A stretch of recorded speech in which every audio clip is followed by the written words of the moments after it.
Alhamdulillah wa salatu wa salam ala rasulillah ma ba'd. The question is asking about the night of al-Mi'raj, how the Messenger of Allah sallam met Musa, and Musa alayhi salam was telling him to go back and have the salawat reduced from 50, eventually coming down to 5.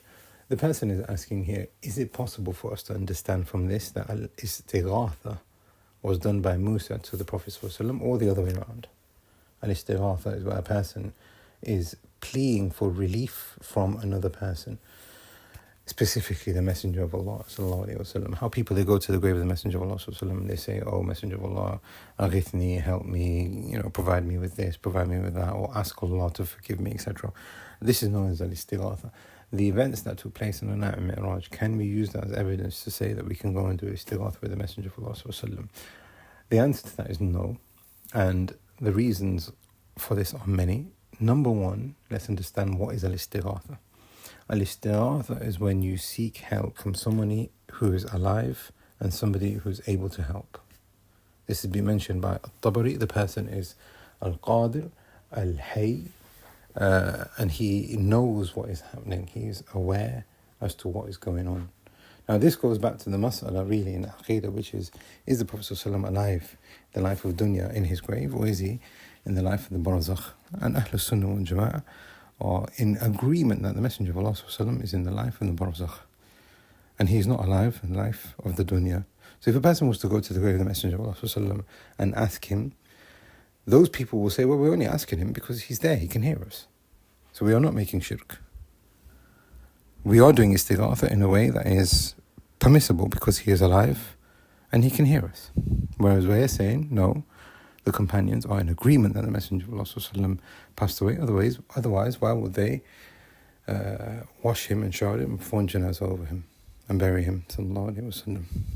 And he said, Sallallahu Alaihi Wasallam, there are many ayat in the Quran, many hadith, but the Messenger of Allah ﷺ said, Illa Raddallahu ruhi. When you send peace and blessings on the Messenger of Allah ﷺ, he said, my soul is then returned. Why would it be returned if he was alive in the first place? Therefore, what we are saying here is that Istighatha can only be done, as we find in Surah Al-Qasas, when Musa alayhi salam, Allah subhanahu wa ta'ala uses the word Istighatha. فَاسْتَغَاثَ الَّذِي مِنْ شِيئَتِهِ الَّذِي مِنْ عَدُوِّهِ. So Istighatha here was done by the man from Banu Israel to Musa, who was alive and able at that time. This is Istighatha which is permissible. As for Istighatha which is not permissible, then this is done in a manner that we have just talked about, which is not allowed. Therefore, is this al-Istighatha? The answer is no. If Musa alayhi salam is speaking to the Messenger of Allah sallallahu, then this is not a conversation that is happening with a person who is not alive and unable.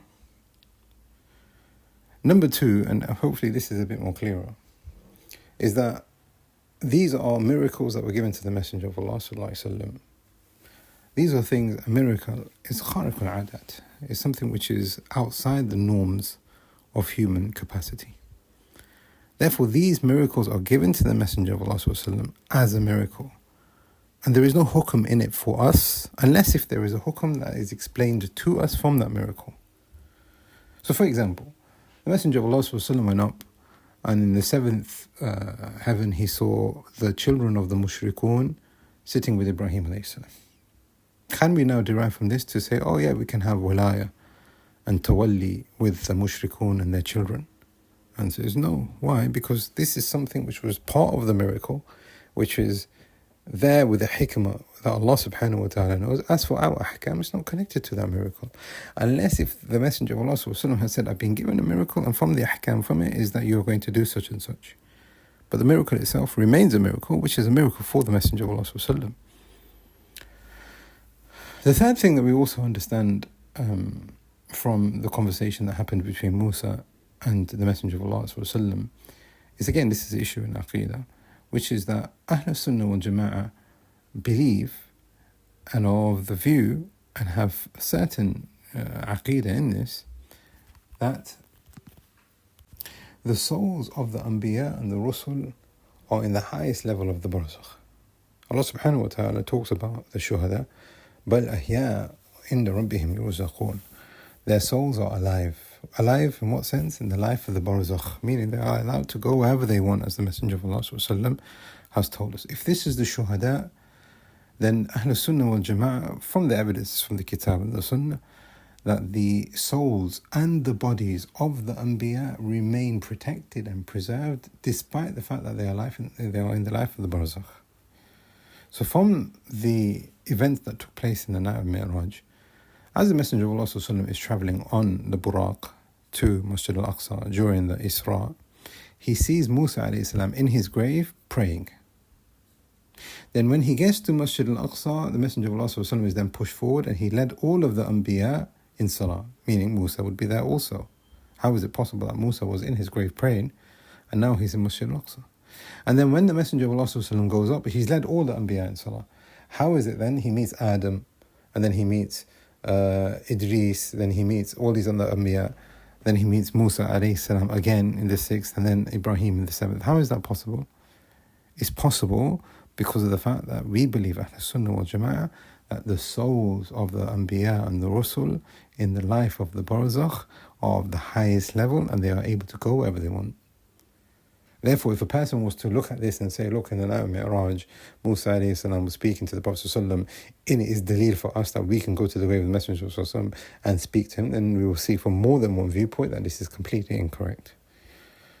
Because of the fact that this is not Istighatha, Musa's conversation with the Prophet sallallahu. Musa had a conversation with Adam about Qadr. Musa alayhi salam said, why did you sin?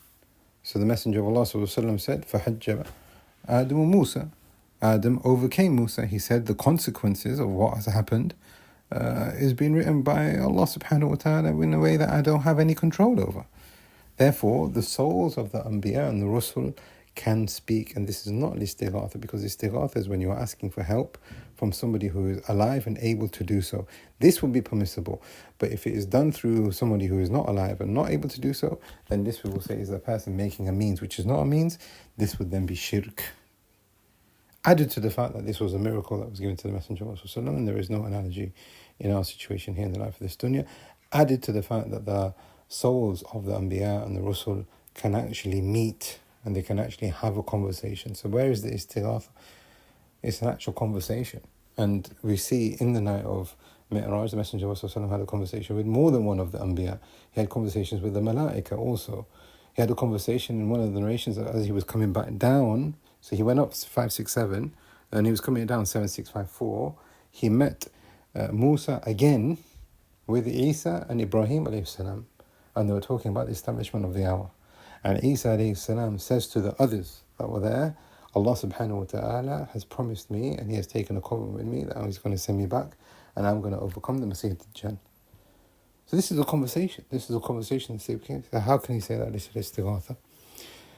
We ask Allah subhanahu wa ta'ala that he preserves us upon tawheed and gives us the best understanding of the religion, that he makes us of those who follow the Messenger of Allah sallallahu in a manner that Allah subhanahu wa ta'ala is pleased with. We ask Allah subhanahu wa ta'ala that he grants us Firdaus al-A'la.